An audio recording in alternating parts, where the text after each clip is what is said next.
A single bridge in Africa almost collapsed the global copper market. Not because of war, not because of terrorism, but because one man was losing money. In 1966, a US executive decided the market wouldn't save him, so he tried to break the supply instead. No guns, no headlines, just a quiet plan to ship explosives inside an air conditioner and erase a railroad bridge Zambia depended on to survive. The most disturbing part isn't the bomb. It's the mindset. When profit turns infrastructure into leverage and destruction feels logical. The bridge never fell, but it came closer than anyone knew. Watch how it almost happened and why it matters. In late 1966, Zambia was less than 2 years removed from independence.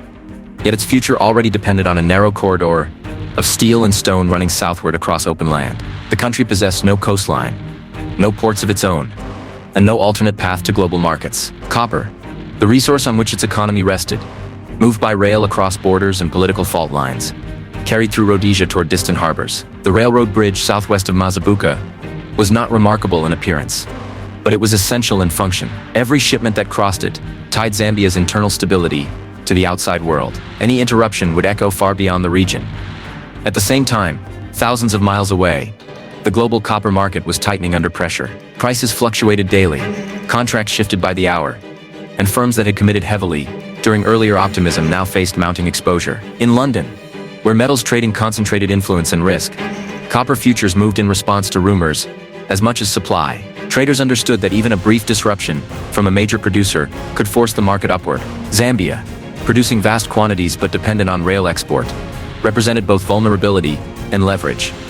Within this environment, a plan began to form, not in Zambia, but in the United States. It did not emerge suddenly or impulsively. It developed from calculations, from financial strain, from the belief that physical infrastructure could be exploited to manipulate economic systems. The bridge near Mazabuka was identified not because of symbolic value, but because of its location and effect. Its destruction would interrupt the flow of copper without directly targeting people.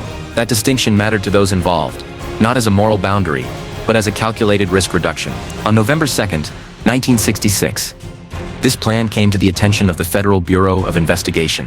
The information did not arrive in dramatic fashion. It entered the system through intelligence channels, carrying enough specificity to demand immediate attention. The report described a conspiracy formed within the United States, aimed at destroying a railroad bridge in Zambia. It identified an American citizen as a principal participant and suggested that the act was scheduled to occur within weeks. The potential consequences extended beyond property damage. An attack on foreign infrastructure by American nationals threatened diplomatic relations, international trade stability, and U.S. credibility abroad.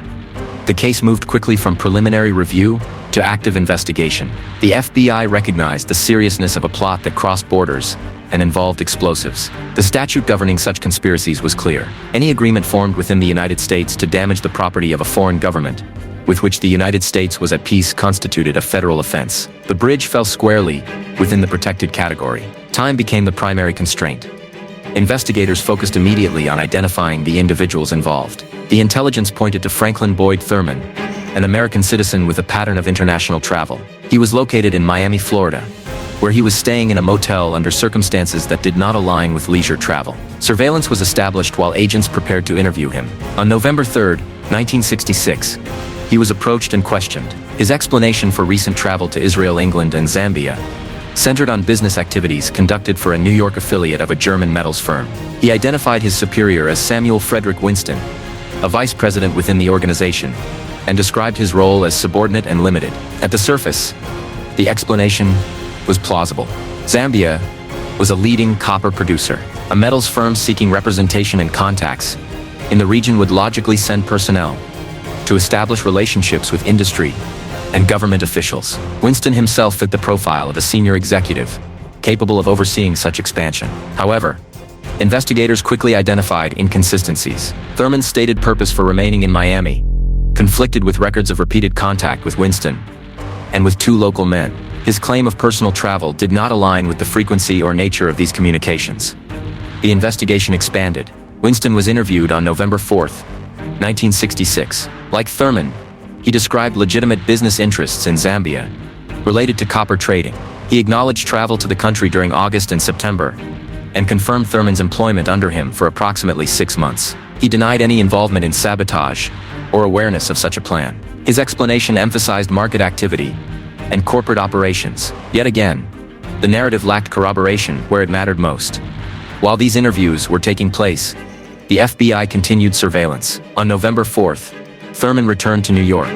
Agents observed him proceed directly to Winston's residence. The movement reinforced the connection between the two men and suggested coordination beyond what had been disclosed. The investigation took a decisive turn when the two men in Florida, individuals Thurman had contacted repeatedly, were identified and approached. These men did not maintain the same composure as the primary suspects. Under questioning, they admitted their involvement. They described being hired to destroy a railroad bridge in Zambia. They produced a map provided by Thurman that marked the precise location of the target, 8 miles southwest of Mazabuka. The objective, they explained, was to interrupt the flow of copper exports. They understood that the disruption would influence global prices and improve the financial position of Winston and the firm with which he was associated. The details they provided transformed the investigation. Meetings held between October 19th and October 25th, 1966, had focused on logistics, timing, and execution. The men had been offered $25,000 plus expenses to carry out the demolition. Payment would be contingent on successful completion. Importantly, they stated that they retained the option to abort the operation if it appeared there was a risk of loss of life. This condition was not presented as ethical restraint, but as part of the agreement. The method of destruction had been discussed extensively. The men planned to use a 24-hour non-electrical timing device to detonate the explosives. This would allow sufficient time to leave the country or establish an alibi elsewhere in Zambia. The non-electrical requirement was deliberate, chosen to reduce the risk of detection or malfunction. They intended to enter Zambia under the cover of freelance photographers, traveling to several other locations before and after their time in the country to reinforce their alibis. The most significant logistical challenge involved transporting the explosives. The solution was unconventional, but carefully considered. The men planned to conceal dynamite inside the cabinet of an air conditioner. 2 identical units would be purchased. One would be shipped to Zambia without modification as a test shipment. Thurman would be present to receive it and observe customs inspection procedures. If the shipment passed without close examination, the second unit, containing the explosives, would be shipped. This approach minimized risk while exploiting assumptions about commercial cargo. Additional evidence corroborated the account. Jesse Wayne Wilkerson, an employee of Winston's, had been aware of the plot. Although instructed not to discuss it with Thurman, he accompanied both men to a hardware store during the period between October 25th and October 28th. There, he showed them a timing device and sought confirmation of its suitability. The device was rejected because it was not a 24-hour, non-electrical timer. Alternative options were sought, but not obtained. Before returning to Miami, Thurman located 2 old wind-up clocks, capable of modification for use as timers. On October 29th, the Florida men purchased 2 large air conditioners. One was shipped to Thurman in New York. The second was to be delivered by car after the dynamite was installed. On November 2nd, the 2 men traveled to New York and met Winston in the lobby of the building housing the Zambian mission to the United Nations. Winston provided them with round-trip airline tickets to Zambia and expense money intended for Thurman. The men entered the mission, initiated visa applications, and left their passports. When they later contacted the mission on November 3rd, they were informed that visas would not be issued. That denial marked the beginning of the collapse. On November 3rd, one of the Florida men was contacted by FBI agents. During an interview on November 4th, he acknowledged the plot and stated that he and his accomplice assumed their activities had been detected. They chose to cooperate. The airline tickets and expense funds were returned to Thurman. They advised him that the arrangement was terminated and that they intended to assist the authorities. By November 5th, 1966, the investigation had reached its conclusion phase. Thurman and Winston were arrested by FBI agents and charged under Title 18, Section 956 of the United States Code. The charge reflected the seriousness of the offense, conspiracy within the United States to destroy the property of a foreign government with which the United States was at peace. Following the arrests, additional information surfaced. An individual contacted Zambian authorities and disclosed that Winston had arranged an information service in September to report on conditions affecting copper production, with particular interest in transportation disruptions. Items Winston had stored at the individual's residence were recovered. Among them were an attaché case containing 6 sticks of dynamite and detonator caps, a German-made shortwave radio, and a pair of shoes. Purchase records and airline documentation linked these items directly to Winston. The Zambian mission provided visa applications and passports to the FBI, further strengthening the case. The bridge near Mazabuka was never damaged. Rail traffic continued, uninterrupted. Copper exports flowed as they had before. Markets fluctuated for other reasons. The immediate threat passed quietly, without public alarm, without visible consequence on the ground in Zambia. But the investigation had already revealed something more enduring. It demonstrated how economic pressure could lead individuals to consider acts that crossed legal, national, and moral boundaries. It showed how infrastructure, often unnoticed, could become a lever for financial manipulation. It exposed a conspiracy that relied not on ideology or violence for its own sake, but on calculation, timing, and the assumption that distance would obscure accountability. As the case moved forward into indictments, guilty pleas, and trials, the bridge remained standing, unchanged in form but newly understood in function. It was no longer merely a structure of steel and stone. It had become the silent center of a plan that nearly altered international markets and diplomatic relations. Its survival was not the result of chance, but of methodical investigation and timely intervention. The story that followed would unfold across courtrooms, corporate records, and sworn testimony. It would expose motives rooted in financial desperation and trace responsibility through layers of planning and concealment. But it began here, before the arrests, before the indictments, when a bridge in Zambia became the focus of a conspiracy formed thousands of miles away. And when that conspiracy was stopped, just in time. The information that arrived on November 2nd, 1966, did not announce itself as extraordinary.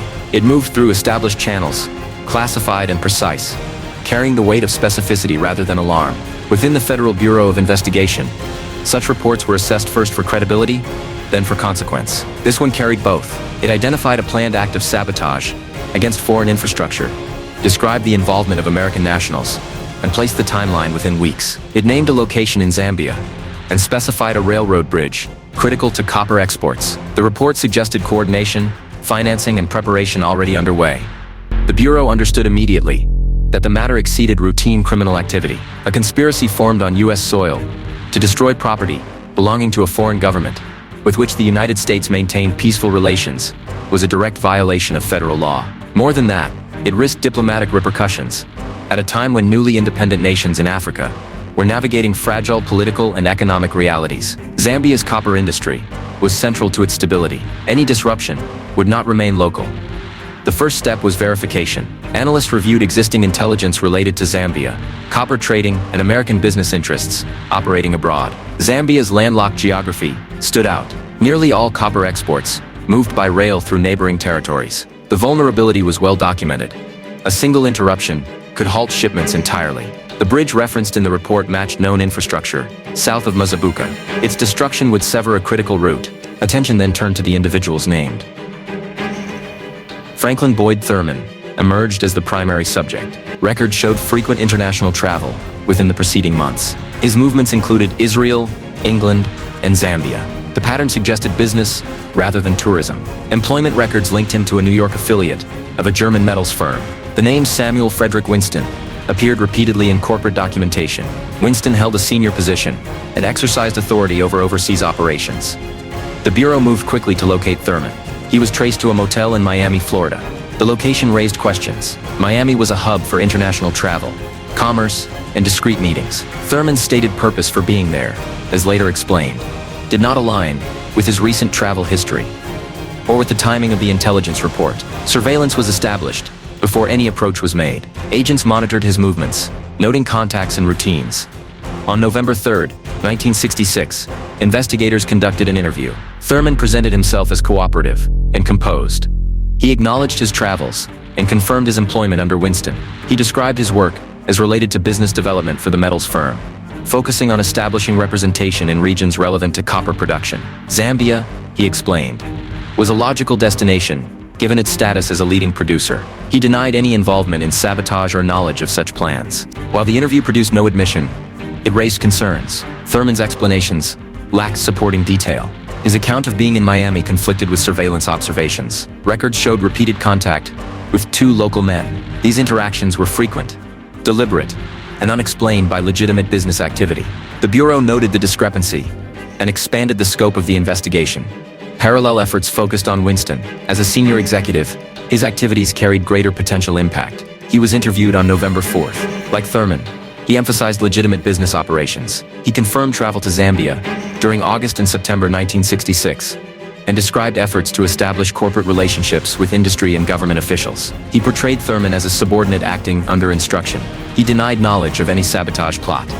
Despite the denials, investigators observed patterns that suggested coordination. Communication records linked Winston and Thurman during periods critical to the alleged planning timeline. Financial activity indicated unusual expenditures, consistent with travel and equipment purchases. The Bureau began to consider the possibility that the conspiracy extended beyond Thurman alone. Surveillance intensified. When Thurman returned to New York on November 4th, agents followed him from the airport. He proceeded directly to Winston's residence. The meeting occurred shortly after both men had been interviewed and denied wrongdoing. The timing reinforced suspicions that information was being shared and strategies adjusted. The Bureau shifted focus to the two Florida men Thurman had contacted repeatedly. These individuals did not appear in corporate records. They had no apparent connection to the metals trade. Their background suggested practical skills rather than executive experience. Investigators approached them with caution, aware that they could represent either peripheral contacts or operational participants. Interviews with the Florida men produced a breakthrough the investigation required. Under questioning, they acknowledged their involvement. They described being hired to destroy a railroad bridge in Zambia. The task was specific, planned, and compensated. They provided details that could not have been fabricated without direct knowledge. They produced a map marking the precise location of the bridge southwest of Mazabuka. The map matched known infrastructure data. Their account clarified motive. The objective was not political disruption or ideological expression. It was economic manipulation. By interrupting the flow of copper exports, the conspirators expected to trigger a rise in global prices. The resulting market movement would improve the financial position of Winston and the firm he represented. The Florida men understood their role as functional rather than strategic. They were hired to execute, not to question the broader implications. They described meetings held between October 19th and October 25th, 1966. These meetings focused on operational details. The men were offered $25,000 plus expenses. Payment would follow successful completion. They emphasized that the agreement included a condition, allowing them to abort the mission if there appeared to be a risk of loss of life. This condition was presented as part of the planning, not as an ethical safeguard. The planned method of sabotage was detailed and deliberate. The men intended to use a 24-hour, non-electrical timing device to detonate the explosives. The delay would allow them to establish alibis or leave the country entirely. Non-electrical timing reduced the risk of detection and technical failure. The men planned to enter Zambia under the cover of freelance photographers, traveling through other countries, before and after their time, there to reinforce their alibis. Transporting explosives posed the greatest challenge. The solution involved concealing dynamite within an air conditioner cabinet. 2 identical units would be purchased. One would be shipped without modification as a test. Thurman would be present in Zambia to receive it and observe customs inspection procedures. If the shipment passed without close examination, the second unit containing the explosives would be shipped. This plan relied on assumptions about routine commercial cargo handling. It exploited the expectation that industrial equipment would not be subjected to invasive inspection. The Florida men described the plan with technical confidence, indicating significant preparation and discussion. Additional corroboration came from evidence involving Jesse Wayne Wilkerson, an employee of Winston's. Wilkerson was aware of the plot. Though instructed not to discuss it with Thurman, he participated in preparatory actions. During the period between October 25th and October 28th, he accompanied Winston and Thurman to a hardware store. There, he presented a timing device and sought confirmation of its suitability. The device was rejected because it was not a 24-hour, non-electrical timer. Alternative options were sought unsuccessfully. Before returning to Miami, Thurman obtained 2 old wind-up clocks capable of modification. On October 29th, the Florida men purchased 2 large air conditioners. 1 unit was shipped to Thurman in New York. The other was retained for modification. On November 2nd, the men traveled to New York and met Winston at the building housing the Zambian mission to the United Nations. Winston provided them with round-trip airline tickets to Zambia and expense funds intended for Thurman. The men entered the mission, initiated visa applications, and left their passports. The plan began to fail when the Zambian mission declined to issue visas. On November 3rd, the Florida men contacted the mission and were informed of the denial. This development introduced uncertainty. It suggested scrutiny or suspicion, though the precise reason was unclear. That same day, one of the men was contacted by FBI agents. During an interview on November 4th, the man acknowledged the conspiracy and stated that he and his accomplice assumed their activities had been detected. They decided to cooperate fully. The airline tickets and expense money were returned to Thurman. They informed him that the arrangement was terminated and that they intended to assist the authorities. With cooperation secured, the Bureau moved to conclude the operational phase of the investigation. The evidence now included admissions, physical documentation, maps, purchase records, and surveillance observations. The timeline was clear. The intent was established. The means had been acquired. The remaining step was enforcement. On November 5th, 1966, Franklin Boyd Thurman and Samuel Frederick Winston were arrested by FBI agents. They were charged under Title 18, Section 956 of the United States Code. The charge reflected the gravity of the offense: conspiracy within the United States to destroy the property of a foreign government at peace with the United States. The immediate threat was neutralized. The bridge near Mazabuka remained intact. Rail traffic continued. Copper exports were uninterrupted. The markets responded to other forces, unaware of how close they had come to manipulation through physical destruction. Within the Bureau, the case transitioned from prevention to prosecution. Investigators prepared to trace the conspiracy fully, to document motives, and to establish responsibility. The arrests marked not an end, but a turning point. What followed would involve court proceedings, corporate scrutiny, and testimony that would expose the financial desperation and calculated risk-taking that had driven the plot. The Bureau had acted within a narrow window. Had the intelligence arrived later, or the investigation moved more slowly, the outcome might have been different.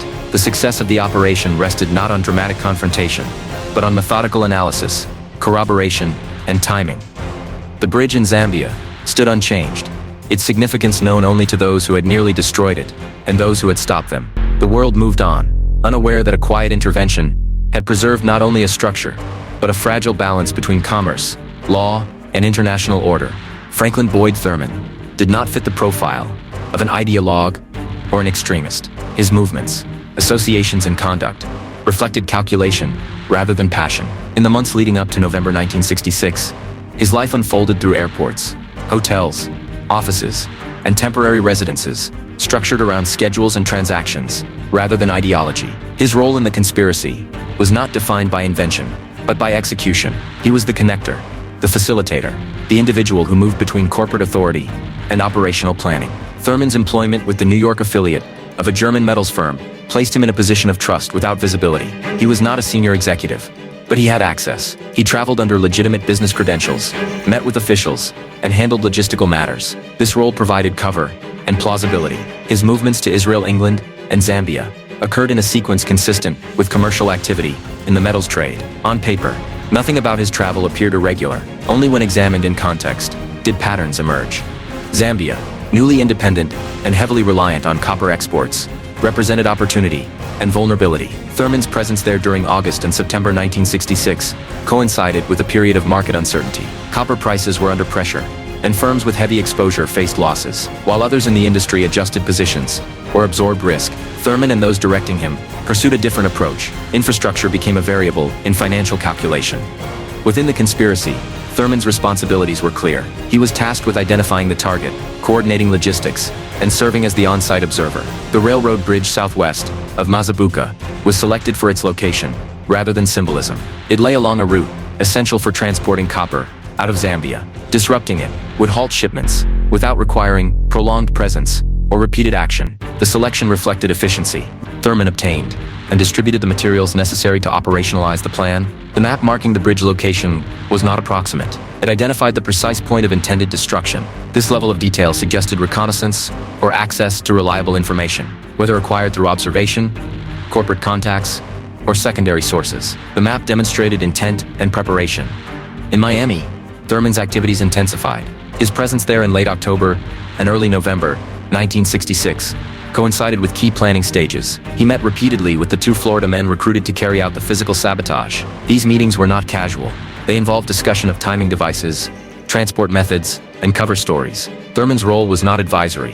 He participated directly in evaluating equipment and refining plans.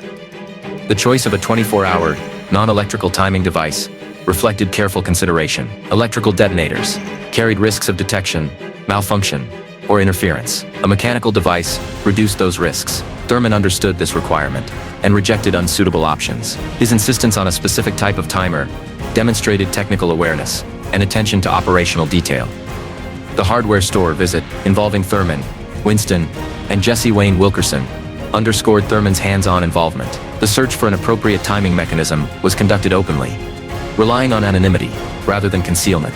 When suitable equipment could not be obtained commercially, Thurman adapted. He located 2 old wind-up clocks capable of modification. This solution required mechanical skill and improvisation, further indicating his operational mindset. Thurman's logistical planning extended to transport. The decision to conceal explosives inside an air conditioner cabinet was not spontaneous. It addressed multiple constraints simultaneously. Air conditioners were common commercial items, large enough to house dynamite, and unlikely to attract suspicion. Shipping 1 unit unmodified as a test shipment demonstrated prudence. Thurman's planned presence in Zambia to observe customs procedures indicated his central role in validating the approach. Financial arrangements also passed through Thurman. While Winston provided funding, Thurman managed distribution. He was to receive expense money, coordinate payments, and ensure that resources reached the appropriate individuals at the correct time. This intermediary role placed him at the center of the conspiracy's operational chain. When visa applications were initiated at the Zambian mission in New York on November 2nd, Thurman was not physically present, but he remained involved. The Florida men acted under his coordination. The denial of visas on November 3rd disrupted the plan's timeline. While the precise reason for the denial was not disclosed, its effect was immediate. It introduced uncertainty and delay into a plan dependent on precise timing. Thurman's response to emerging complications revealed his mindset. He did not immediately disengage. Instead, he continued contact with Winston and maintained readiness to proceed. When the Florida men returned airline tickets and expense funds and informed him of their decision to cooperate with authorities, the operational structure collapsed. Thurman lost the individuals responsible for execution. Without them, the plan could not proceed. By this point, Thurman was under surveillance. His movements were monitored. His return to New York on November 4th, and his visit to Winston's residence occurred within this context. Investigators observed behavior consistent with coordination and damage control. The visit did not involve new planning but suggested consolidation and assessment. When arrested on November 5th, 1966, Thurman faced charges that reflected the seriousness of his actions. Conspiracy to destroy foreign infrastructure was not a peripheral offense. It carried significant legal consequences and international implications. At the time of arrest, the full extent of evidence against him was still unfolding, but the core elements were established. Following his arrest, additional information emerged that contextualized Thurman's actions. The discovery of dynamite and detonator caps linked to Winston reinforced the operational reality of the plan. Airline records, purchase receipts, and visa documentation traced movements and intentions. Thurman's role was no longer isolated. It was part of a coordinated effort, driven by financial pressure. As the case moved toward prosecution, Thurman's position evolved. Initially denying involvement, he eventually pleaded guilty on June 17, 1968. His plea acknowledged responsibility and signaled willingness to testify for the government. This decision occurred after Winston had already pleaded guilty, and after Wilkerson had been indicted. Thurman's cooperation strengthened the case against remaining defendants. Thurman's sentence reflected both culpability and cooperation. He received a suspended 1-year jail sentence and was placed on probation for 3 years. The outcome indicated that authorities viewed him as an essential participant, but not the principal architect. His actions facilitated the conspiracy, but they did not originate it. In retrospect, Thurman's role illustrates how complex crimes rely on individuals willing to operate between levels of authority.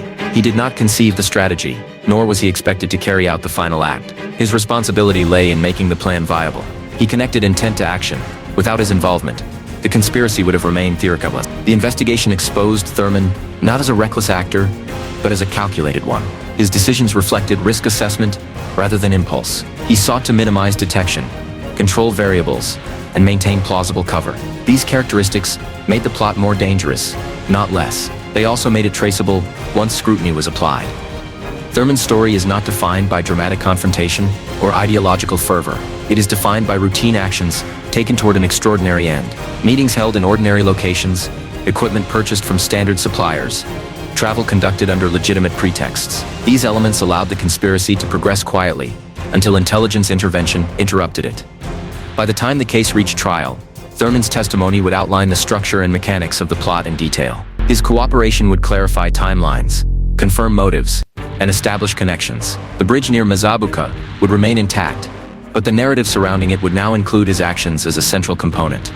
The story of Franklin Boyd Thurman is not one of isolation. It is inseparable from the economic pressures, corporate decisions, and individual calculations that define the conspiracy. His involvement demonstrates how financial desperation can redirect professional skills toward criminal ends, and how proximity to power can enable actions far beyond one's formal authority. As the case moved forward, Thurman's role would be scrutinized in courtrooms and records. But at its core, his participation reflected a simple reality. The bridge in Zambia did not nearly fall because of ideology or chaos. It nearly fell because individuals like Thurman believed that calculated destruction could be managed, concealed, and justified by financial necessity. Samuel Frederick Winston operated from a position that rarely invited scrutiny.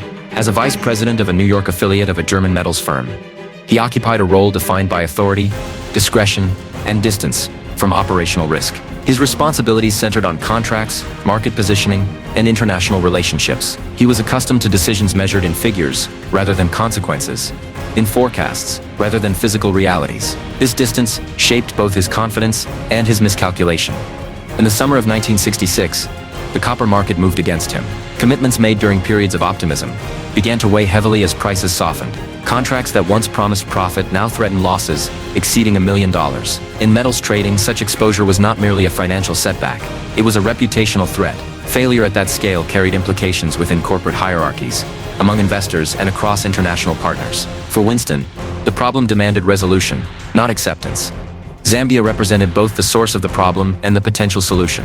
As one of the world's foremost producers of copper, its output influenced global supply. Yet its geographic reality imposed a constraint. Without direct access to the sea, Zambia depended on rail routes through neighboring territories. Winston understood this dependency in precise terms. He had studied the logistics, not as infrastructure, but as variables within a market equation. A temporary interruption in exports could shift prices rapidly. The London Metals Exchange responded not only to confirmed disruptions, but to credible threats and uncertainty. Winston's decision-making process did not unfold in a moment of crisis. It developed gradually, shaped by market data, contractual obligations, and the limits of conventional remedies. Hedging strategies and renegotiation offered insufficient relief. Waiting for market correction risked catastrophic loss. Within this context, Winston began to consider actions beyond accepted corporate conduct. The bridge near Mazabuka entered his calculations not as a physical structure, but as a pressure point. His position allowed him to act without immediate oversight. Travel to Zambia during August and September 1966 occurred under legitimate business purposes. He met with officials, explored representation opportunities, and gathered information. These activities provided both cover and insight. He observed firsthand the reliance on rail transport and the absence of redundancy. The vulnerability was not theoretical. It was visible, measurable, and exploitable. Winston did not act alone. He required intermediaries who could move between planning and execution without drawing attention. Franklin Boyd Thurman served this role. Thurman's position allowed him to travel, coordinate logistics, and interact with individuals outside the corporate structure. Winston directed strategy while maintaining distance. This separation was intentional. It reduced direct exposure while preserving control. Within the conspiracy, Winston's role was conceptual and financial. He identified the objective, approved the method, and provided resources. The payment arrangements reflected this hierarchy. Funds originated with him and flowed through Thurman to the operatives. Winston did not concern himself with the mechanics of detonation, but he insisted on reliability and discretion. The requirement for a non-electrical 24-hour timer aligned with his emphasis on minimizing uncertainty. Winston's awareness extended to operational details when necessary. His participation in the hardware store visit demonstrated selective involvement. He observed the search for suitable equipment and approved or rejected options based on criteria communicated through Thurman. This involvement ensured alignment between strategy and execution, without requiring constant oversight. The plan to smuggle explosives within an air conditioner cabinet received Winston's approval because it satisfied his priorities. It reduced the likelihood of detection, relied on routine commercial processes, and allowed for validation through a test shipment. Winston understood risk not as something to be eliminated, but as something to be managed. The dry run shipment exemplified this approach. It allowed observation and adjustment before committing fully. Winston's financial commitment to the plan was substantial. Airline tickets to Zambia, expense funds, equipment purchases, and payments to operatives represented significant expenditure. These were not impulsive disbursements. They reflected a calculated investment weighed against potential market gains. Winston believed that a temporary disruption in copper exports could reverse losses far exceeding the cost of the operation. As the plan advanced, Winston sought additional information. He arranged an informal intelligence service within Zambia to monitor conditions affecting copper production, with particular attention to transportation. This service extended his situational awareness beyond direct involvement. Items stored with the individual, providing information, included tools and equipment relevant to covert operations. The presence of dynamite, detonator caps, and a shortwave radio indicated preparation for contingencies beyond the primary plan. Winston's confidence rested on distance and compartmentalization. He believed that geographic separation, intermediaries, and plausible business activity insulated him from detection. This belief persisted even as the plan encountered obstacles. When the Zambian mission declined to issue visas to the Florida operatives, Winston did not immediately disengage. He continued to support the plan and maintained contact with Thurman. The denial represented a delay, not a termination, in his assessment. The FBI interview on November 4th, 1966, marked the moment when Winston's assumptions were tested. He presented a narrative consistent with legitimate business operations. His explanation for travel, corporate interests, and association with Thurman aligned with available records. Yet the investigation had already progressed beyond surface credibility. Surveillance, admissions from operatives, and documentary evidence had established a framework that his denials could not dismantle. When Thurman returned to New York and visited Winston's residence under surveillance, the interaction reinforced the perception of coordination. The visit occurred after both men had been interviewed and after key elements of the plan had begun to unravel. Investigators interpreted the meeting as an effort to assess exposure and adjust responses rather than to advance the plan. Winston's arrest on November 5, 1966, ended his operational role. Charged under federal law for conspiracy to destroy foreign infrastructure, he faced consequences that extended beyond personal liability. The case threatened to expose corporate vulnerability, financial desperation, and the misuse of legitimate business structures for criminal ends. Following his arrest, the discovery of materials stored in Zambia deepened the case against him. The attaché case containing dynamite and detonators demonstrated readiness for action. The shortwave radio suggested an interest in secure communication. Purchase records and airline documentation linked these items directly to Winston. The evidence contradicted his portrayal as a distant executive, uninvolved in operational matters. In April 1967, Winston pleaded guilty. His decision reflected an acknowledgement of the weight of evidence and the futility of contesting it. In providing a full account of the plot, he clarified motive with stark precision. The plan was driven by financial exposure and the desire to reverse market conditions through artificial disruption. The London Metals Exchange featured prominently in his calculations. By interrupting supply, he expected prices to rise and losses to be mitigated. Winston's guilty plea transformed the case. It shifted focus from prevention to accountability. His testimony established the chain of intent, authorization, and financing. It confirmed that the conspiracy was not an aberration or misunderstanding, but a deliberate strategy rooted in economic calculation. Yet Winston would not see the case concluded. On May 28, 1968, he died in an automobile accident. His death removed the central figure from further proceedings and foreclosed the possibility of sentencing. It also altered the narrative. Responsibility would now be distributed among remaining defendants, with Winston's role preserved through records and testimony rather than personal presence. Winston's actions illuminate the dangers inherent in abstracted decision-making. From his vantage point, the bridge near Mazabuka was a liver, not a structure. The potential loss of infrastructure, economic stability, and international trust did not register as immediate concerns. They were secondary to financial survival and professional standing. This perspective enabled actions that crossed legal and ethical boundaries. The conspiracy's failure revealed the limits of such calculation. Infrastructure is not merely an economic variable. It exists within legal frameworks, political relationships, and human systems. Attempts to manipulate markets through physical destruction invite scrutiny and consequence. Winston underestimated the reach of law enforcement and the fragility of compartmentalization. In the broader narrative, Winston stands as the architect behind the curtain. His decisions set the plot in motion. His resources sustained it. His calculations justified it. Without his involvement, the conspiracy would have lacked direction and purpose. Yet his distance from execution did not absolve him. It defined his culpability. As the case moved forward without him, Winston's role remained central. Court proceedings, indictments, and verdicts would reference his actions repeatedly. His plea and subsequent death ensured that his responsibility was recorded but unresolved in punitive terms. The bridge remained intact, but the record of intent endured.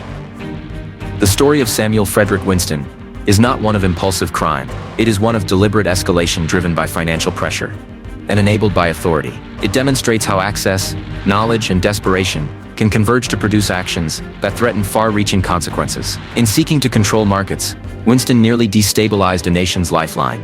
The failure of the plan preserved not only a bridge, but the boundary between commerce and crime. Money did not move randomly within the conspiracy. It followed intention, authority, and timing. Every transaction reflected a decision. Every expenditure a calculated risk. As the FBI shifted from identifying participants to understanding motive, financial analysis became central. The investigation no longer asked only who planned the sabotage, but why it had progressed so far and what pressures had made it seem necessary. The financial context of the summer and fall of 1966 provided critical insight. Copper prices had declined after a period of strength, catching firms with heavy commitments in vulnerable positions. Contracts negotiated during earlier optimism now threatened substantial losses. For companies trading on the London Metals Exchange, exposure was amplified by leverage and volume. A sustained downturn could erase years of profit. Within this environment, Winston's firm faced potential losses exceeding $1 million, a figure that altered decision-making at the highest levels. The Bureau obtained corporate records through subpoena, mapping the firm's contractual obligations and market exposure. These documents revealed a pattern of aggressive positioning during a falling market. Winston had authorized commitments that assumed a reversal in prices that never materialized. As weeks passed without recovery, the financial strain intensified. Traditional remedies, hedging, renegotiation, or withdrawal, offered limited relief. The losses were already embedded. Investigators traced the timing of the conspiracy's development alongside market movements. The planning phase coincided precisely with periods of heightened exposure. Meetings between Winston and Thurman occurred as copper prices declined. Travel to Zambia aligned with moments when supply disruption would have maximum impact. The selection of the Mazabuka bridge was not arbitrary. It represented a bottleneck whose interruption would immediately affect export volumes. Money flowed outward from this pressure point. Winston authorized funds for travel, equipment, and operational expenses, airline tickets, hotel accommodations, shipping costs, and payments to operatives formed a trail that investigators followed methodically. None of these expenditures alone indicated criminal intent. Taken together, they revealed a pattern inconsistent with legitimate business activity. The two Florida operatives represented a distinct financial node within the conspiracy. They were not salaried employees or consultants. Their compensation was contingent and task-specific. The offer of $25,000 plus expenses reflected the risk and finality of their role. Payment was structured to incentivize completion, while minimizing ongoing obligation. This arrangement distinguished them from peripheral participants and underscored the seriousness of the plan. The method of payment further revealed intent. Funds were provided in ways designed to avoid direct traceability. Expense money passed through intermediaries. Airline tickets were purchased by Winston, but distributed by Thurman. These layers did not eliminate evidence, but they delayed recognition. The conspirators relied on the assumption that legitimate business expenses would obscure illegitimate purpose. As investigators reconstructed these transactions, they identified the financial logic underlying the plan. The cost of sabotage, including payments, equipment, and logistics, represented a fraction of the anticipated benefit. A temporary disruption in copper exports could trigger price increases on the London Metals Exchange sufficient to offset losses far exceeding operational costs. This imbalance made the plan appear rational within the conspirators' framework. The Bureau also examined Winston's efforts to gather information within Zambia. The arrangement he established with a local contact to report on copper production and transportation conditions functioned as an informal intelligence service. Payments associated with this service were modest but telling. Winston was not merely reacting to market conditions. He was actively monitoring variables relevant to supply disruption. His interest in transportation interruptions was explicit. The discovery of items stored with this contact added another financial dimension. The dynamite and detonator caps represented sunk costs. They had been acquired and positioned in advance, indicating readiness to act. The shortwave radio suggested preparation for communication beyond standard channels. These items reflected investment in operational capability, rather than speculative planning. The Bureau's financial analysis extended to corporate responsibility. Prosecutors examined whether the corporation itself could be held liable for the actions of its executives and employees. This required assessing foreseeability. Could the firm in hiring Winston and Wilkerson reasonably anticipate that they would engage in sabotage? Corporate records revealed no formal authorization or policy supporting such actions. The conspiracy operated outside official channels, relying on personal authority rather than institutional mandate. This distinction would later prove decisive. While the firm benefited indirectly from market movements, it did not formally endorse or direct the conspiracy. The financial records showed exposure and desperation, but not corporate intent. The line between individual action and institutional responsibility became central to the case. As evidence accumulated, the Bureau constructed a comprehensive financial narrative. It demonstrated how market pressure translated into operational decisions. It showed how funds moved from corporate accounts into covert activity. It established motive with clarity. The sabotage was not an act of ideology or protest. It was an attempt to manipulate supply and influence price. The timing of visa denials and subsequent cooperation by the Florida operatives disrupted this financial logic. Once the plan collapsed, the anticipated return vanished. The expenditures became liabilities without offsetting gain. Winston and Thurman faced not only criminal charges, but unrecoverable costs. The financial gamble had failed.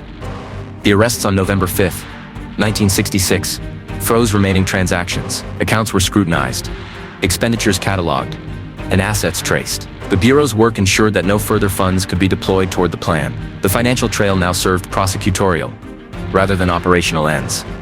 In court, this financial narrative would play a critical role. It provided jurors with a motive grounded in documented reality. Contracts, market data, and trading records demonstrated the pressure Winston faced. Payment records and expense reports illustrated how that pressure manifested in action. The financial story connected abstract market forces to concrete criminal planning. The jury would later see how close the plan came to execution. Funds had been allocated, equipment had been purchased, travel arrangements had been made. The only missing element was opportunity. Removed through timely intervention, the bridge remained intact, not because the plan lacked resources, but because it lacked time. Following the money also clarified the roles of secondary participants. Wilkerson's involvement, while less central, was financially connected. His presence during equipment acquisition and awareness of the plan linked him to expenditures and intent. His later indictment reflected this connection. The acquittal of the corporation underscored the limits of financial inference. While the firm's exposure created motive for individuals, the law required more than benefit. It required foreseeability and authorization. The financial evidence established pressure but stopped short of institutional culpability. In retrospect, the financial dimension of the conspiracy reveals its most unsettling aspect. The plan did not rely on chaos or ideology. It relied on spreadsheets, contracts, and projections. The bridge was selected because it represented leverage. The explosives were tools, not symbols. The objective was to influence numbers on a trading floor thousands of miles away.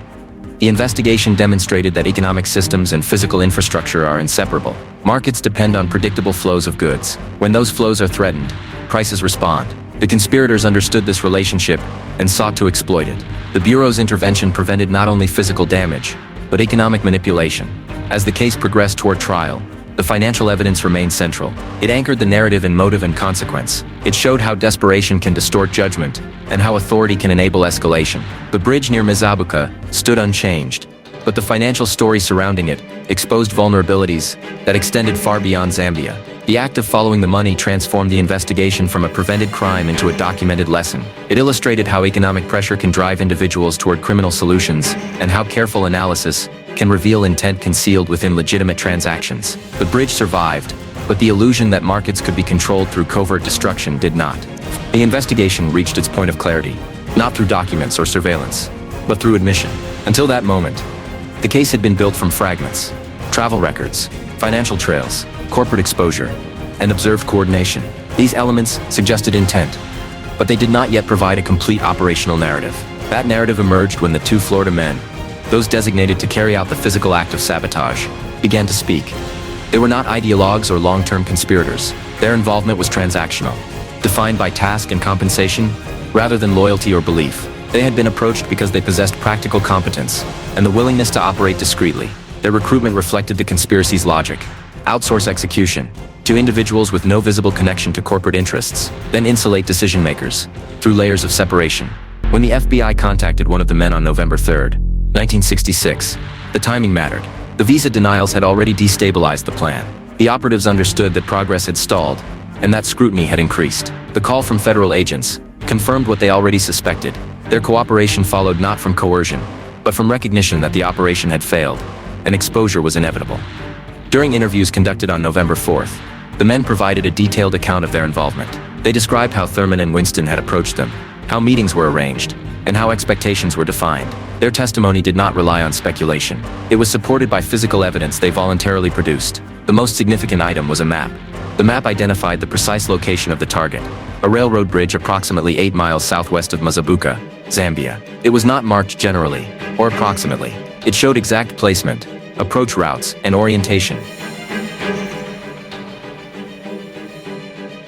This level of specificity demonstrated that the plan had moved beyond conceptual discussion. Reconnaissance, whether direct or indirect, had already occurred. The map alone established intent to destroy a specific structure. The operatives explained the purpose of the sabotage in straightforward terms. The objective was to interrupt the flow of copper exports. They understood that Zambia's copper moved almost exclusively by rail, due to its landlocked geography. Destroying the bridge would halt shipments and create immediate disruption. They were aware that the disruption was intended to affect global copper prices, particularly on the London Metals Exchange. This understanding framed their task as economic, rather than political. Their account clarified the financial arrangement. They had been offered $25,000 plus expenses to carry out the demolition. Payment would follow successful execution. The amount reflected both the risk involved and the expectation of finality. There was no discussion of partial completion or contingency, beyond aborting the mission if loss of life appeared likely. This condition was not framed as a moral stance, but as a practical limitation designed to reduce unwanted consequences. The men described the planning meetings held between October 19th and October 25th, 1966. These meetings focused on mechanics rather than motive. Topics included timing devices, transportation of explosives, entry into Zambia, and exit strategies. The operatives emphasized that Thurman played a central role in these discussions. He coordinated logistics, evaluated equipment, and ensured alignment with Winston's expectations. The choice of a non-electrical 24-hour timing device was a recurring theme. Electrical timers were rejected due to concerns about reliability and detection. A mechanical device provided predictability and independence from power sources. The operatives explained that the delay was essential. It allowed them to distance themselves physically and geographically from the site of detonation. It also enabled the construction of alibis through travel within Zambia or to neighboring regions. Cover stories were integral to the plan. The operatives intended to enter Zambia as freelance photographers. This identity provided flexibility and justification for travel near infrastructure, without attracting undue attention. Their travel itinerary included multiple destinations before and after Zambia, creating a pattern consistent with professional activity, rather than a single-purpose trip. This approach reflected a sophisticated understanding of how movements could be scrutinized retrospectively. Transporting explosives posed the most significant logistical challenge. The operatives described how the plan to conceal dynamite inside an air conditioner cabinet emerged as the preferred solution. Air conditioners were common commercial items shipped internationally. Their size accommodated the explosives, and their nature reduced the likelihood of invasive inspection. The plan included purchasing 2 identical units. One would be shipped without modification as a test. Thurman would be present in Zambia to receive it and observe customs handling. If the shipment passed without close examination, the second unit containing the explosives would be shipped. This strategy demonstrated caution rather than haste. The operatives understood that discovery at the border would terminate the plan and expose participants. The test shipment served as a validation step. Its success would justify proceeding. Its failure would halt the operation before explosives entered the country. The operative's testimony also detailed the involvement of Jesse Wayne Wilkerson. They confirmed that Wilkerson was aware of the plan, though he had been instructed by Winston not to discuss it with Thurman. Wilkerson's role was supportive rather than directive. He accompanied Winston and Thurman during efforts to acquire a suitable timing device, and participated in discussions related to equipment. His presence corroborated accounts provided by other evidence. The hardware store visit during the period between October 25th and October 28th was described in practical terms. The operatives explained that a timing device was presented and evaluated. When it was deemed unsuitable, alternatives were sought. The inability to obtain a commercial device led to the decision to modify existing wind-up clocks. This improvisation reflected adaptability, rather than improvisation born of desperation. The operatives recounted the events of October 29th, when they purchased 2 large air conditioners. One unit was shipped to Thurman, in New York. The other was retained for later modification. On November 2nd, they traveled to New York and met Winston at the building housing the Zambian mission to the United Nations. There, Winston provided round-trip airline tickets to Zambia and expense money intended for Thurman. The operatives entered the mission, initiated visa applications, and left their passports. The visa denial on November 3rd disrupted the plan.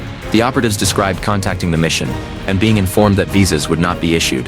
This development introduced uncertainty. While the precise reason for the denial was not explained to them, it suggested increased scrutiny or procedural obstacles. The denial delayed the timeline and raised the possibility that the plan had been compromised. When FBI agents contacted one of the operatives later that day, the decision to cooperate was immediate. The operatives understood that continued involvement carried escalating risk without guaranteed reward. They returned the airline tickets and expense funds to Thurman. They informed him that the arrangement was terminated and that they intended to cooperate with authorities. This action effectively dismantled the operational component of the conspiracy.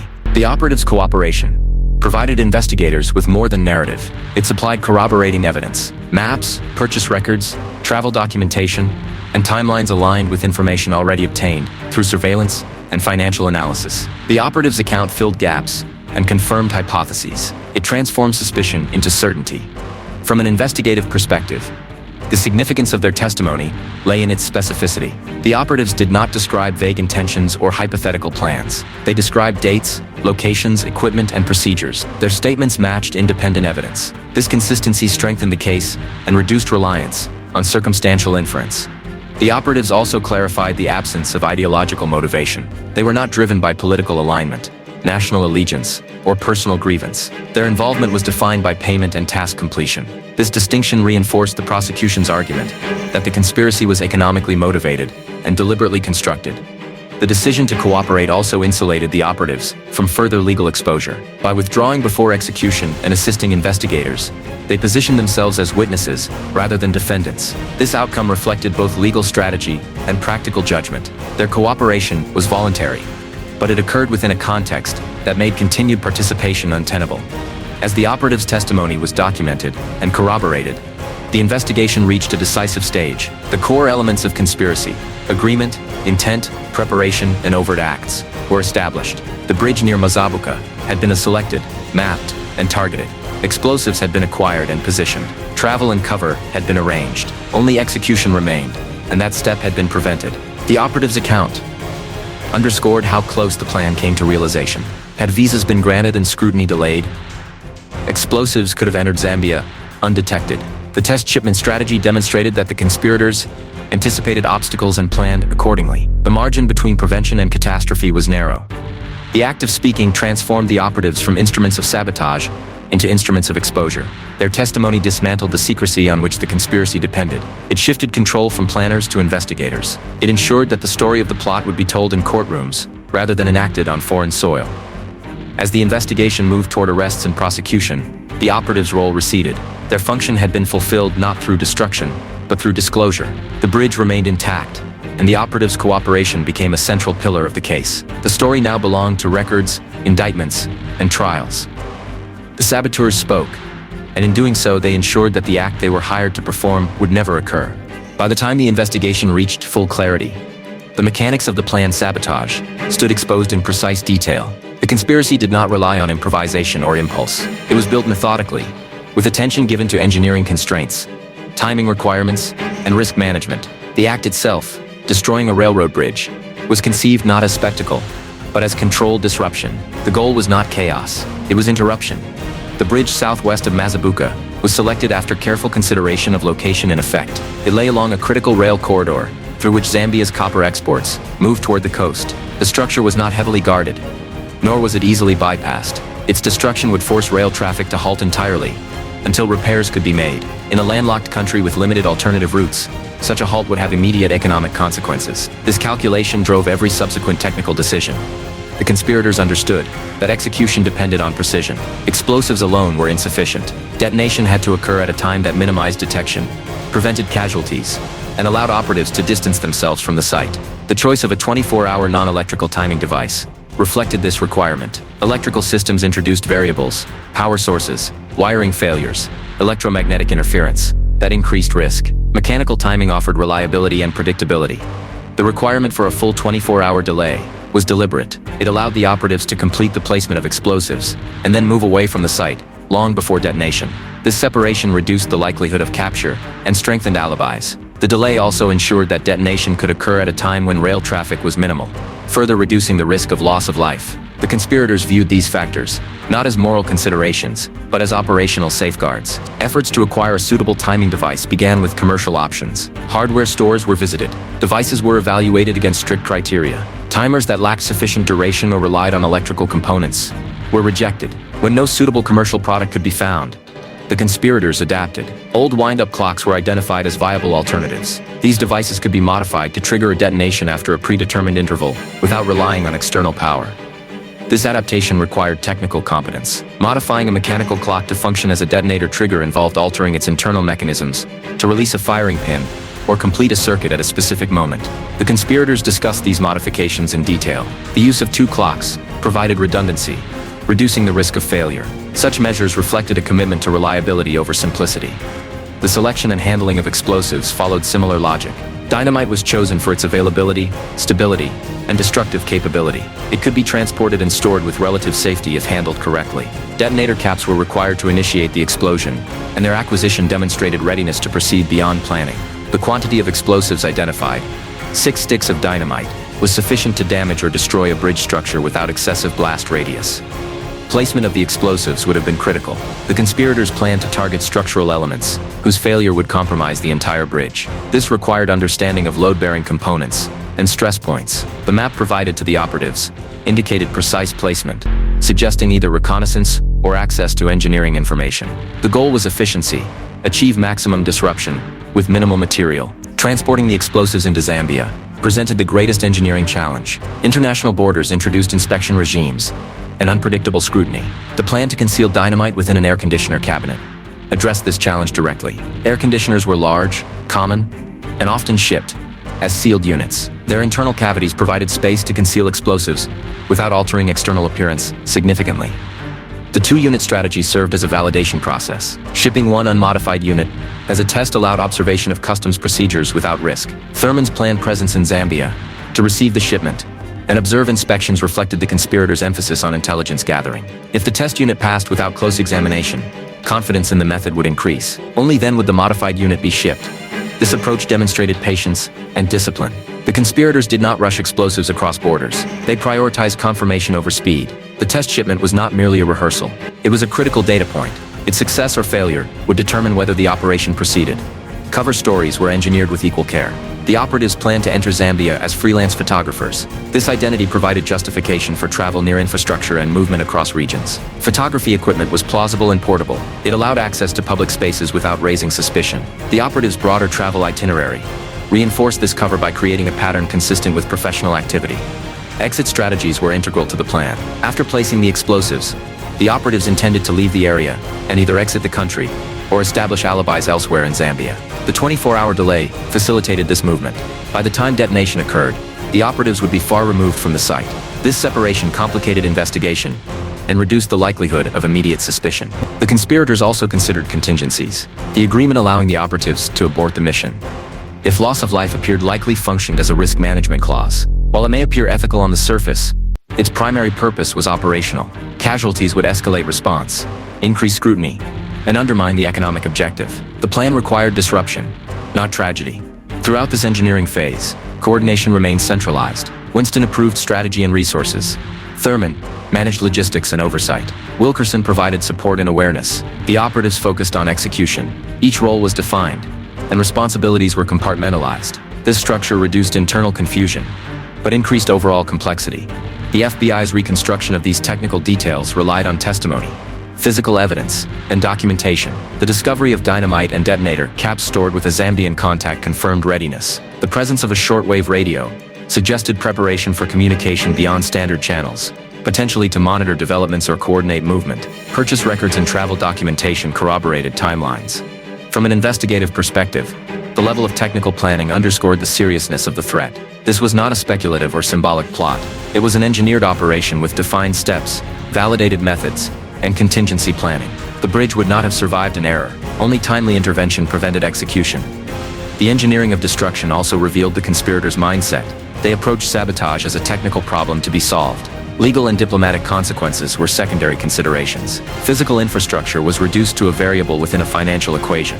This abstraction enabled actions that would have profound real-world impact. As the plan unraveled through visa denials and operative cooperation, the engineering phase remained incomplete. Explosives never crossed the border. Timers were not installed. The bridge remained untouched.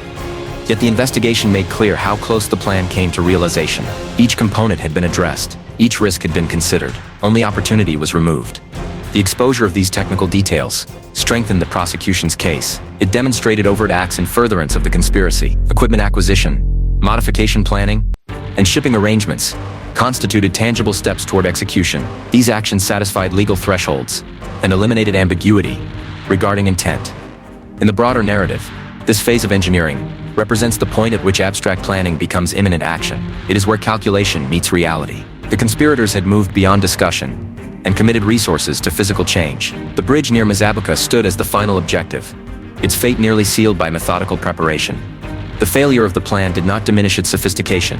Instead, it highlighted the effectiveness of early intelligence and intervention. By disrupting the engineering phase before completion, authorities prevented not only destruction, but escalation. The conspirators never reached the point of no return. As the case progressed, the engineering details would be presented in court to illustrate how deliberate and advanced the plan had become. Jurors would see maps, timelines, and equipment lists. They would understand that the bridge was spared not by chance, but by interruption of a carefully engineered process. The act of engineering destruction had been stopped mid-course. What remained was the task of engineering justice, assembling evidence, assigning responsibility, and ensuring accountability. The bridge still stood, but the blueprint for its destruction had been laid bare. The success of the conspiracy depended not on explosives or timing devices, but on movement. The plan could only proceed if materials crossed borders without detection, and people entered and exited jurisdictions without scrutiny. Smuggling, in this context, was not imagined as clandestine border crossings or forged documents. It was conceived as routine commerce conducted under legitimate appearances. The conspirators relied on the predictability of bureaucratic processes and the assumption that ordinary cargo would remain unexamined. Air conditioners became the chosen vehicle for concealment because they aligned with this assumption. They were common, bulky, and typically shipped as sealed units. Their internal cavities allowed sufficient space to conceal dynamite without altering external appearance. The plan did not require deception at every stage. It required only that nothing attract attention. The conspirators understood that customs inspections were selective, not exhaustive. Their strategy exploited this reality. The decision to conduct a dry-run shipment reflected caution, rather than haste. One air conditioner would be shipped without modification. Its sole purpose was to test the system. Thurman's planned presence in Zambia to receive it was critical. He would observe how customs officials handled the unit, whether it was opened, weighed, or subjected to scrutiny. The outcome would determine whether the method was viable. This step transformed uncertainty into data.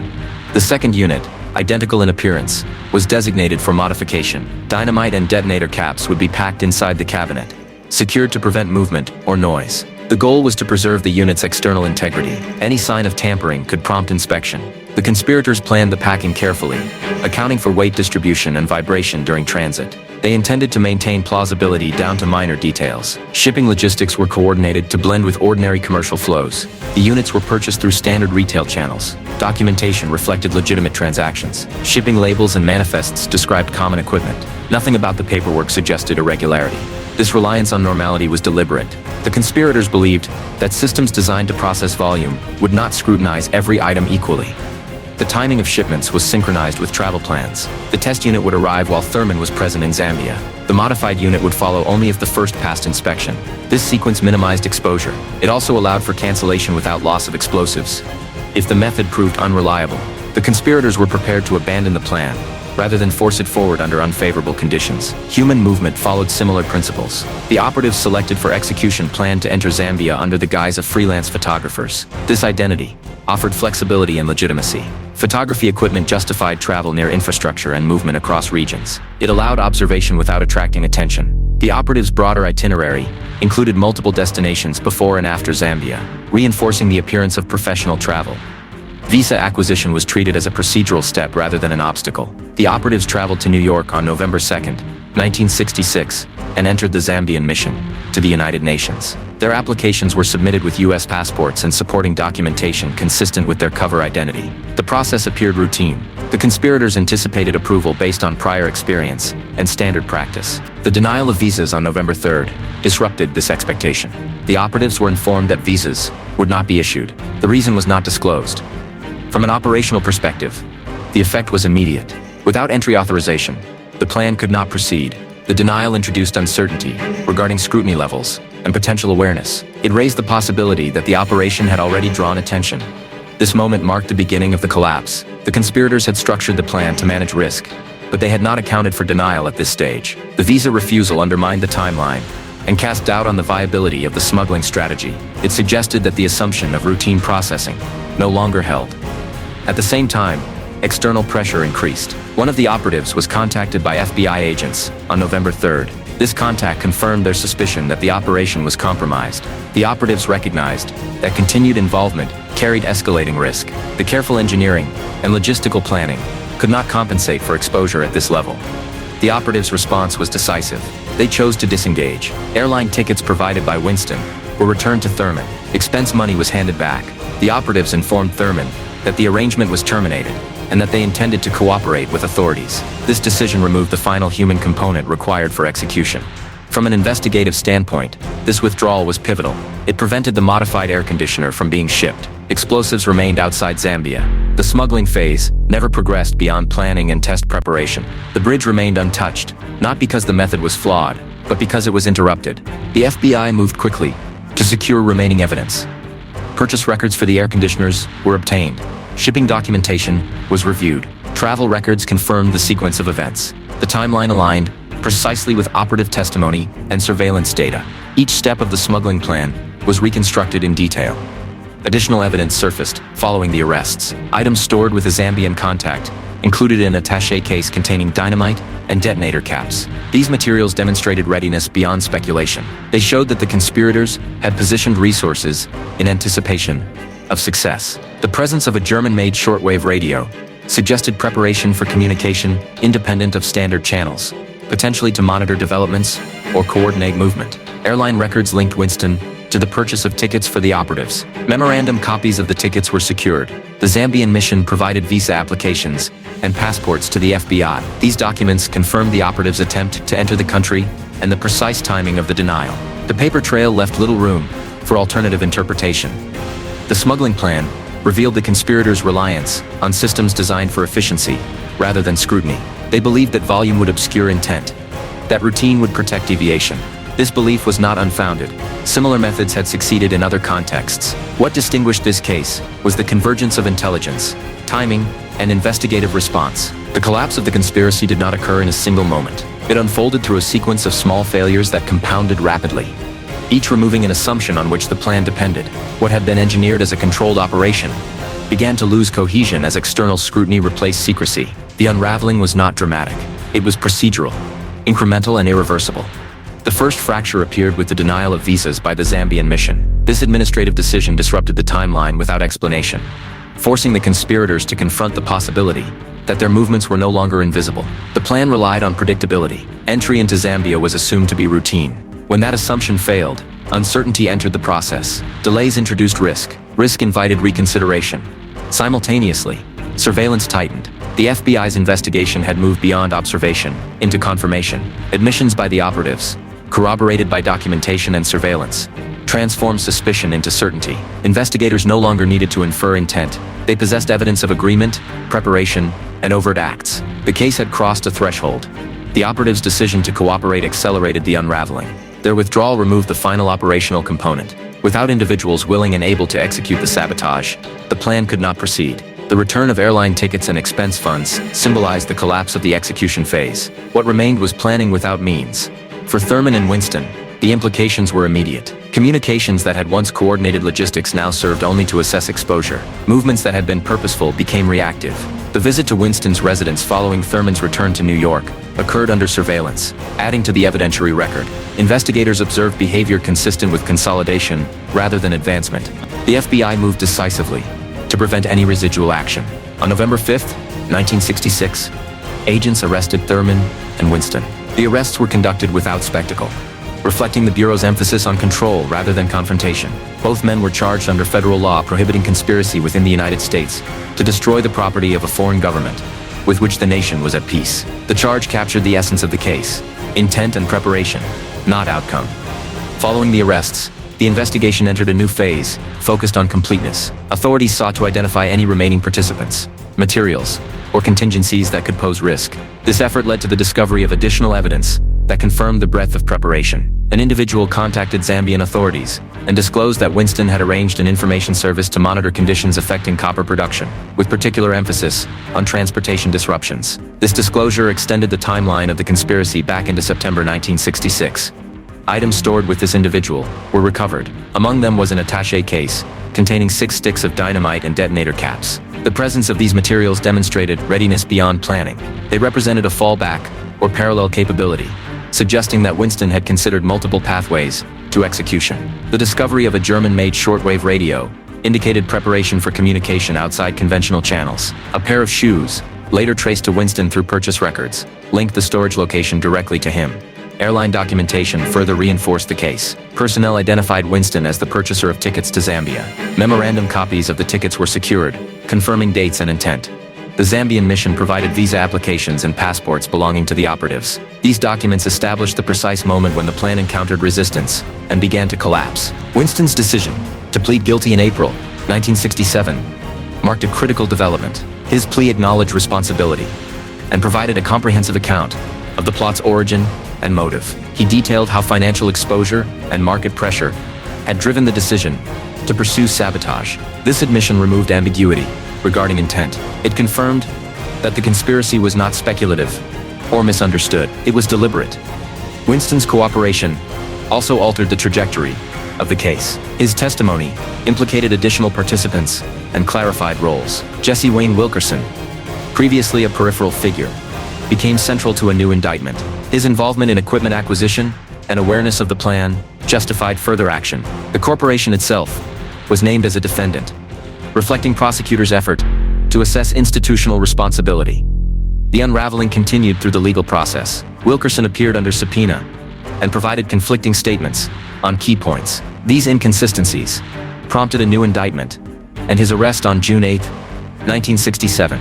The expansion of defendants underscored the depth of the conspiracy and the complexity of assigning responsibility.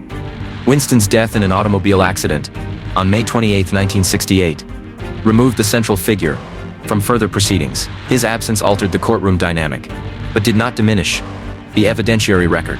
His plea and prior statements remained. Responsibility would now be apportioned without his presence. Thurman's guilty plea on June 17, 1968, further consolidated the case. His willingness to testify for the government strengthened the prosecution against remaining defendants. His plea acknowledged his role as facilitator and intermediary. It confirmed the operational narrative established earlier in the investigation. The trial of Wilkerson and the corporation commenced on November 12, 1968. The government presented extensive documentary evidence demonstrating the financial pressure that had motivated the conspiracy. Contracts, trading records, and market analyses illustrated the potential losses facing the firm. A witness from the London trading firm verified the validity of contracts and explained the mechanics of the metals exchange. An exhibit prepared by the FBI depicted Zambia's geography, emphasizing its reliance on rail transport and the strategic significance of the targeted bridge. Thurman testified, outlining the plot and Wilkerson's participation. His testimony connected planning to execution and corroborated earlier admissions by the operatives. The jury was presented with a narrative that left little room for doubt regarding individual intent. On November 19, 1968, the trial concluded. The jury returned a verdict of guilty against Wilkerson. The corporation was acquitted. The acquittal reflected the legal standard required for corporate liability. While the firm benefited indirectly from market movements, the prosecution did not establish that it could have foreseen or authorized the criminal conduct of its employees. Sentencing followed. On January 22, 1969, Wilkerson was fined $3,500. Thurman received a suspended sentence of 1 year and was placed on probation for 3 years. The unraveling of the plot concluded not with destruction, but with documentation. Court records preserved the details. The bridge remained intact, its vulnerability known, but untested. The conspiracy, once poised for execution, existed only as a case file. The significance of the unraveling lies not in what happened, but in what did not. No explosion occurred. No rail line was severed. No market was manipulated through violence. The intervention succeeded precisely because it occurred before the point of irreversibility. The plot unraveled because assumptions failed. Bureaucratic processes did not behave as expected. Intelligence reached authorities in time. Participants chose cooperation over persistence. Each failure compounded the next until continuation was impossible. In the end, the unraveling transformed a planned act of sabotage into a historical case study. It demonstrated how complex conspiracies depend on fragile chains of events, and how disruption at any point can collapse the whole. The bridge near Mazabuka stood as a silent witness to this reality, unchanged but newly significant. As the legal process concluded, the world moved on. Markets adjusted for other reasons. Zambia continued exporting copper. The bridge carried trains as it had before. Yet beneath this continuity lay the record of a conspiracy that nearly succeeded and the mechanisms that ensured it did not. The plot unraveled quietly, thoroughly, and completely. What remained was accountability, and the knowledge that prevention, when timely and precise, can avert consequences far beyond the immediate target. By early November 1966, the investigation had moved from prevention to consolidation. The immediate threat had been neutralized, But the task before authorities was larger than stopping a single act. It required assembling a complete evidentiary record, capable of withstanding legal scrutiny and historical examination. The arrests marked not an ending, but the beginning of a process designed to convert intelligence into accountability. On November 5, 1966, federal agents arrested Franklin Boyd Thurman and Samuel Frederick Winston. The arrests were executed deliberately and without public display. Both men were charged under Title 18, Section 956 of the United States Code, which prohibited conspiracies formed within the United States to destroy the property of a foreign government at peace with the nation.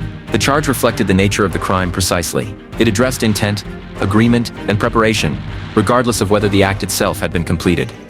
With the arrest secured, investigators turned their attention to evidence preservation. The priority was to ensure that no material relevant to the conspiracy remained undiscovered or unexamined. This effort extended across jurisdictions and continents. Documentation, physical materials, and testimony were gathered systematically, each item reinforcing the structure of the case. Shortly after news of the arrests became known, an individual contacted Zambian authorities with information that expanded the investigation's scope. The individual disclosed that Winston had, in September 1966, arranged an information service designed to monitor conditions affecting copper production. Winston's interest focused not on production capacity alone, but specifically on transportation and the potential for interruption. This disclosure confirmed that the conspiracy had included an intelligence-gathering component operating inside Zambia. Authorities recovered items Winston had stored at this individual's residence. Among them was an attaché case containing 6 sticks of dynamite and detonator caps. The presence of these materials established readiness beyond theoretical planning.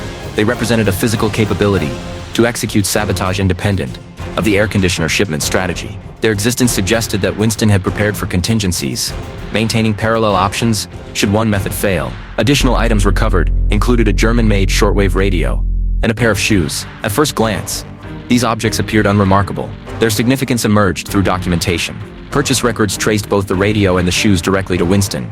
These records linked the recovered items to him conclusively, eliminating the possibility that they belonged to another party or had been planted.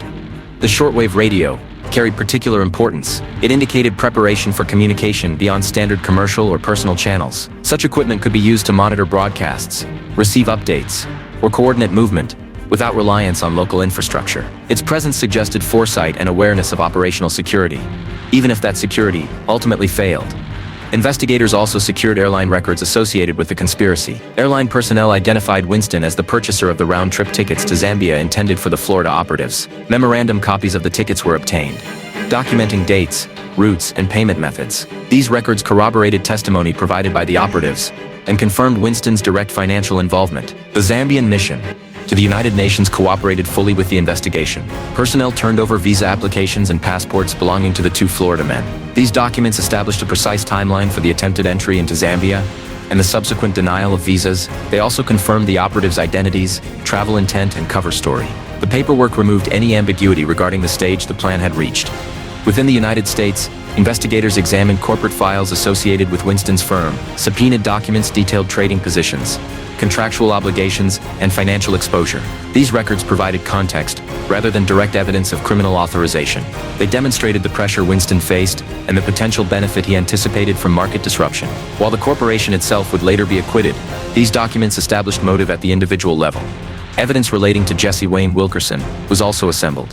His presence during equipment acquisition, awareness of the plan, and conflicting statements under subpoena positioned him as more than a peripheral figure. Investigators documented his involvement carefully, recognizing that his role required clear delineation. The evidence against him was less extensive than that against Winston or Thurman, but it was sufficient to justify indictment. The FBI's approach emphasized corroboration. No single piece of evidence was allowed to stand alone. Testimony from operatives was matched against purchase receipts. Travel records were compared with surveillance logs. Physical materials were linked to individuals through documentation. This method reduced reliance on any one witness and strengthened the case against challenges. As evidence accumulated, the narrative of the conspiracy became comprehensive. It traced the plot from financial pressure, through planning, logistics, and attempted execution. It showed how legitimate business structures were repurposed to facilitate criminal intent. It demonstrated how infrastructure vulnerability intersected with market manipulation. Each element reinforced the others. The arrests also triggered legal procedures that extended the case's timeline. Winston's guilty plea in April 1967 shifted focus toward remaining defendants. His detailed account of the plot's formulation and motive added depth to the evidentiary record. Though he would later die in an automobile accident, His plea preserved his responsibility. In formal terms, Wilkerson's indictment, an arrest on June 8, 1967, followed his inconsistent testimony before a grand jury. The new indictment expanded the list of defendants to include both him and the corporation. This decision reflected prosecutors' determination to examine every layer of responsibility, even where conviction was uncertain. Thurman's guilty plea on June 17, 1968, further strengthened the evidentiary foundation. His willingness to testify for the government provided continuity following Winston's death. Thurman's testimony clarified operational details, confirmed timelines, and connected planning to execution. It also reinforced the distinction between individual action and corporate oversight. The trial that commenced on November 12, 1968, relied heavily on the evidence assembled during this phase. Documentary exhibits illustrated Zambia's geography and dependence on rail transport. Financial records demonstrated the magnitude of potential losses that motivated the plot. Testimony from a witness representing the London trading firm explained how supply disruptions could influence market prices. Each element was designed to provide context and clarity, rather than emotional appeal. On November 19, 1968, the jury returned its verdict. Wilkerson was found guilty. The corporation was acquitted, reflecting the legal requirement that corporate liability depend on foreseeability and authorization. The verdict acknowledged individual culpability without extending responsibility beyond what evidence supported. Sentencing concluded the legal process. On January 22, 1969, Wilkerson was fined $3,500. Thurman received a suspended sentence of 1 year and probation for 3 years. Both men filed notices of appeal but did not pursue them. On May 19, 1969, the appeals were dismissed, bringing the case to formal closure. The evidence assembled throughout the investigation ensured that the story of the conspiracy would not fade into ambiguity. It was preserved in records, exhibits, and testimony. The bridge near Mazabuka remained intact, but its vulnerability had been documented. The case demonstrated how close calculated planning can come to altering physical and economic realities.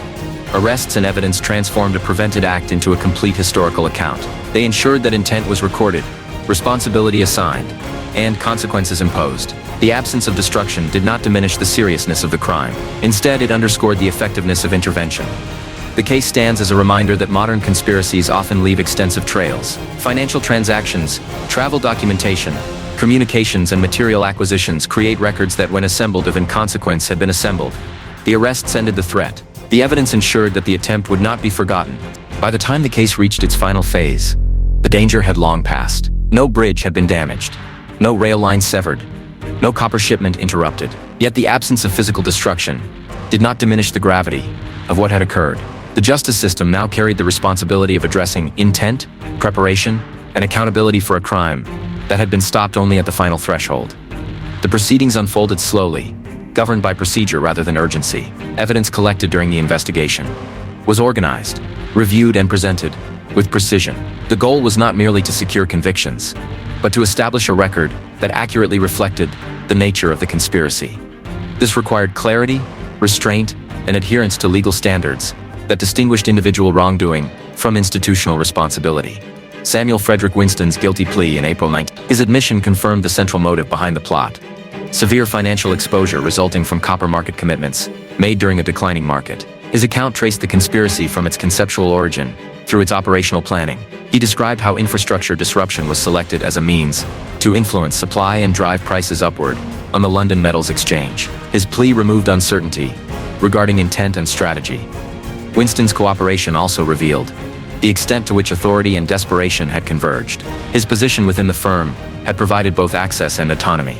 He had not acted under corporate instruction, but neither had he been constrained by oversight sufficient to prevent escalation.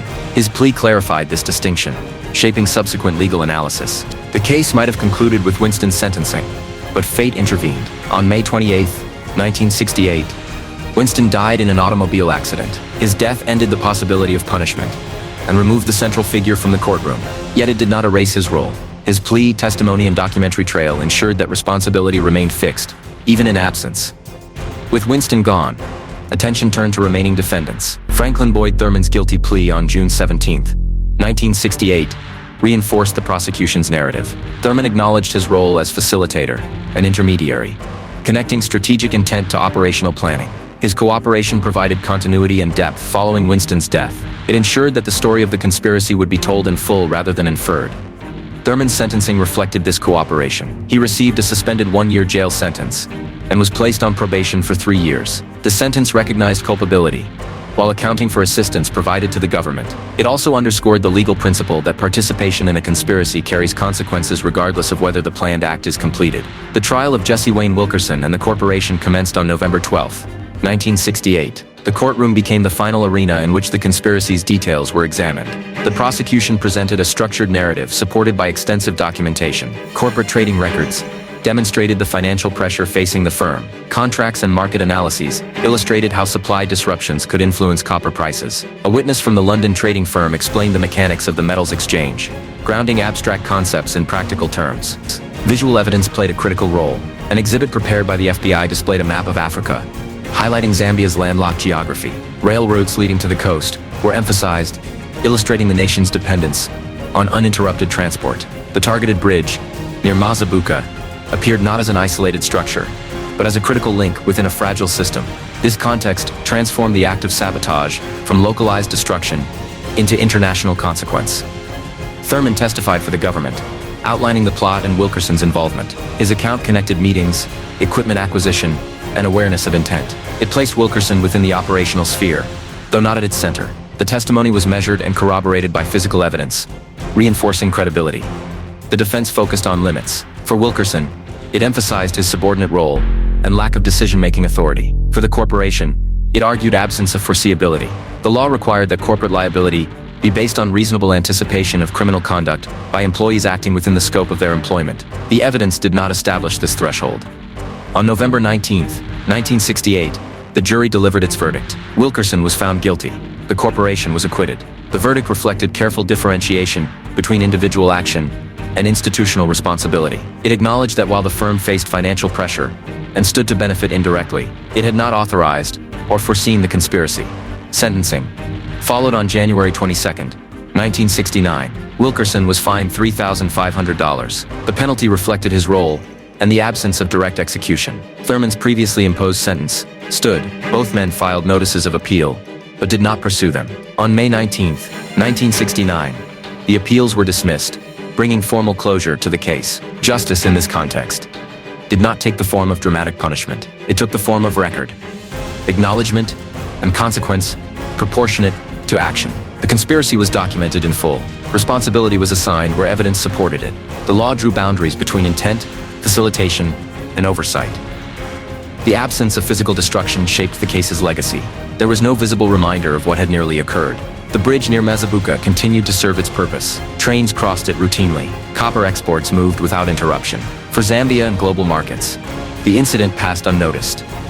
Within legal and investigative circles, however, the case held enduring significance. It demonstrated how economic pressure can distort judgment and lead individuals to consider acts far outside legal norms. It showed how infrastructure vulnerability can be exploited, not for ideological ends, but for financial manipulation. It reinforced the importance of early intelligence and interagency cooperation. The case also illustrated the limits of secrecy. Despite efforts at compartmentalization and plausible cover, the conspiracy generated records at every stage. Travel bookings, equipment purchases, shipping arrangements, and communications left traces. These traces, once connected, revealed intent with clarity. Justice was served not through reaction to destruction, but through prevention and accountability. The law intervened before harm occurred, then followed through to ensure that intent did not go unaddressed. This sequence affirmed the principle that conspiracy itself constitutes a threat warranting consequence.